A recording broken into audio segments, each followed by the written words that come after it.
বন্ধুরা, আজকে আমি বানিয়েছি ছট পুজোর ঠেকুয়া, যে প্রসাদ হয় সেই প্রসাদ।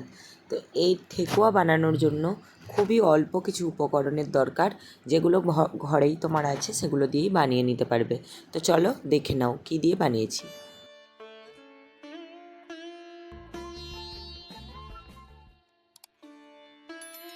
প্রথমে আমি এখানে গুড় জল দিয়ে একটু গরম করে নিচ্ছি, গুড়টাকে গলিয়ে নিচ্ছি। তোমরা চাইলে চিনি দিয়ে করতে পারো, আমি এখানে গুড় দিয়ে করেছি। আর এখানে শুকনো নারকেল নিয়ে নিয়েছি, চাইলে কাঁচা নারকেল দিয়েও তোমরা করতে পারো। শুকনো নারকেলটার খোলা ছাড়িয়ে এটাকে একটু কুড়িয়ে নিয়েছি, তো মিক্সিতে কুড়িয়ে নিয়েছি। তোমরা চাইলে ছুরি দিয়ে কেটে নিতে পারো। এখানে আমি ওই কাপটা যে দেখালাম, ওই কাপটার মাপ করে 2 কাপ আটা নিয়ে নিয়েছি। ঠেকুয়া সবসময় আটা দিয়ে বানাবে, আটা দিয়ে বানানোটাই নিয়ম, আটা দিয়েই ভালো হয়। 2 কাপ আটা নিয়ে নিয়েছি, আর দিয়ে দিলাম ওই কাপটার মাপ করে অর্ধেক কাপ সুজি। তো অর্ধেক কাপ সুজি এখানে দিয়ে দেবো। সুজিটা কিন্তু একদম অল্প মাত্রাতেই দিতে হবে। আর আমার সুজিটা আগের থেকে একটু লেড়ে আমি সুজি রেখে দিই, তো সেই সুজিটাই আমি এর মধ্যে দিলাম। তো সুজিটা লেড়ে রাখার কারণ পোকা লেগে যাতে না যায়, তাই আমি শুকনো সুজিটা ভেজে রাখি। তো যাই হোক, সুজিটা দিয়ে ভালো করে মাখিয়ে নিলাম। এরপর যেটি দেবো সেটি হলো ঘি। ঠেকুয়াতে ঘি যতটা পরিমাণে দেবে তবেই ঠেকুয়াটা খেতে সুন্দর লাগবে, ঘিটা দিলে ভালোও লাগে। ঘিয়ের গন্ধ তো আলাদাই একটা গন্ধ। তো যাই হোক, ঘিটা গরম করে আমি এখানে ঘিও দিয়ে দিলাম।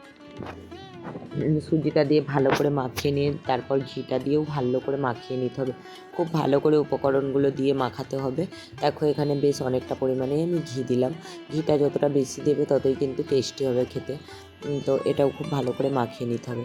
তো বন্ধুরা, তোমরা কি জানো ছট পুজো কাদের পুজো, কোন দেবতার পুজো, কেন ছট পুজো করা হয়?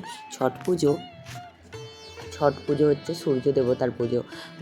কথিত আছে সূর্য দেবতাকে পুজো করে রামচন্দ্র যখন বনবাস থেকে ফিরছিলেন তখন সূর্য দেবতাকে পুজো করেই ফিরছিলেন। সেই জন্যও অনেকে এই ছট পুজো পালন করে থাকে। এটি হয় বিহার, উত্তরপ্রদেশ, ঝাড়খণ্ড, আর এখন পশ্চিমবাংলার মানুষও কিছু কিছু করে। এটা বেশি প্রচলন বিহারে। তো আমি এখানে উত্তরপ্রদেশে থাকি, এখানে দেখেছি অনেক বিহারিরাও যারা আশেপাশে থাকে তারা আসে, উত্তরপ্রদেশের প্রচুর মানুষ আসে। আর কিছু কিছু বাঙালিকেও আমি দেখেছি, মানে পশ্চিমবাংলার মানুষকেও, তারাও ছট পুজো করে। কিন্তু আমি কোনোদিনও এখনও ছট পুজো করিও না, তবে দেখেছি, আমি প্রত্যেক বছরই দেখতে যাই। সূর্য উদয় হওয়ার আগেই এই পুজো কমপ্লিট করে নিতে হয়। এবছর ছট পুজো পড়েছে 27শে অক্টোবর। আর কথা বলতে বলতে দেখো, এই যে গুড়টা যে গলিয়ে নিয়েছিলাম জল দিয়ে, আমি সেই গুড়টা দিয়ে অল্প অল্প করে মাখিয়ে নিচ্ছি। আর শুকনো নারকেল গুঁড়োও আমি দিয়ে দিয়েছিলাম, তোমরা সেটা দেখে নিয়েছো। কথা বলতে বলতে ওটা আমি ভুলে গেছি। তো শুকনো নারকেল, গুড়, সব কিছু উপকরণগুলোকে ভালো করে মাখিয়ে নিতে হবে। গুড়টা অল্প অল্প করে দেবে। আর এই ডোটা কিন্তু শক্তভাবেই হবে, নরম পাতলা যেন একদম না হয়। তো শক্তভাবে হবে। আর সুজিটা দেওয়ার কারণ ক্রিস্পি হবে, সেই জন্য আমি সুজিটা দিলাম। তোমরা চাইলে দিতে পারো, আবার নাও পারো। আর হ্যাঁ বন্ধুরা, কেউ চাইলে কিন্তু ময়দা দিয়েও করতে পারো, কিন্তু আমি বলবো ময়দা দিয়ে না করে তোমরা আটা দিয়েই করো। দেখো ভালো করে এটা মাখিয়ে নিতে হবে। হ্যাঁ বন্ধুরা, যেই কথা বলতে বলতে ভিডিওতে চলে এসেছিলাম, ওটা হলো অনেক বাঙালিরাই কিন্তু এখন করে। তো যে যার মতো করে পুজো করে। আর এটা কিন্তু সূর্য ওঠার আগেই পুজো করতে হয়। অনেক ভোর ভোর থেকে দেখেছি, ঠিক সূর্যটা উঠবে ঠিক সেই সময়, মানে সূর্য ওঠার আগে না, সূর্য উঠবে যখন ঠিক সেই সময়ই পুজোটা করতে হয়। তো অনেকেই দেখেছি রাত্রি থেকে যেয়ে বসে থাকে একদম সূর্য ওঠার অপেক্ষাতে, কেন প্রচুর তো ভিড় হয়, তো ওই জন্য আগে থেকে যেয়ে বসে থাকে। তো সূর্য ওঠার সাথে সাথেই একদম পুজো শুরু করে দেয়। এখানে গোটা গোটা ফল দিয়ে পুজো করতে হয়, আখ থাকে, কলা থাকে, আপেল থাকে, আরও নানান রকম থাকে। আর তার সাথে ঠেকুয়ার এই প্রসাদ তো থাকবেই সবার কাছে।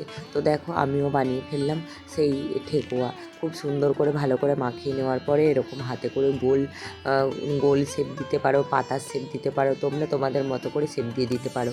আমি এখানে কাঁটা চামচ নিয়ে নিয়েছিলাম, আর সেটা দিয়েই পাতা টাইপের করে শেপ দিয়ে দিয়েছি, আর কিছু গোলও করেছি।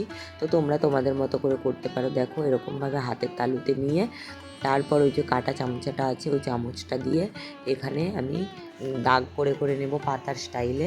তো করে নিয়ে তারপর আমি এই ঠেকুয়াগুলোকে তেলের মধ্যেই ভেজে নেব।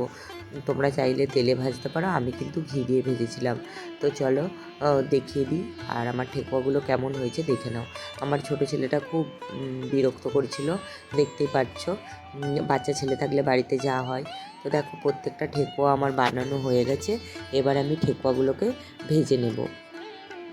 কত সুন্দর দেখতে হয়েছে আর খেতেও কিন্তু দুর্দান্ত হয়েছে বন্ধুরা। আমি এই ঠেকুয়াটা প্রথমবারই খেলাম, কিন্তু খুবই খুবই সুন্দর হয়েছে। তো তোমরাও বানিয়ে এমন করে খেয়ে দেখো। পুজো করলেই যে বানাতে হবে তার কিন্তু কোনো মানে নেই, তোমাদের খাওয়ার ইচ্ছে হলে তোমরা বানিয়ে খেতে পারো।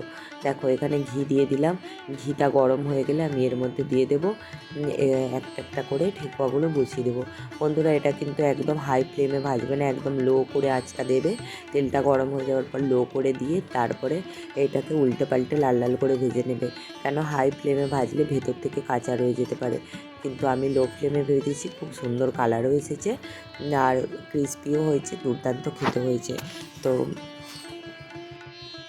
দেখো বন্ধুরা এক পিসটা হয়ে গেলে এরকম ছোট্ট একটা চামচের সাহায্যে আস্তে আস্তে এগুলো উল্টে দিতে হবে আর খুব হালকা হাতে উল্টাবে, বেশি তাড়াহুড়ো করার দরকার নেই, না হলে ভেঙে যেতে পারে।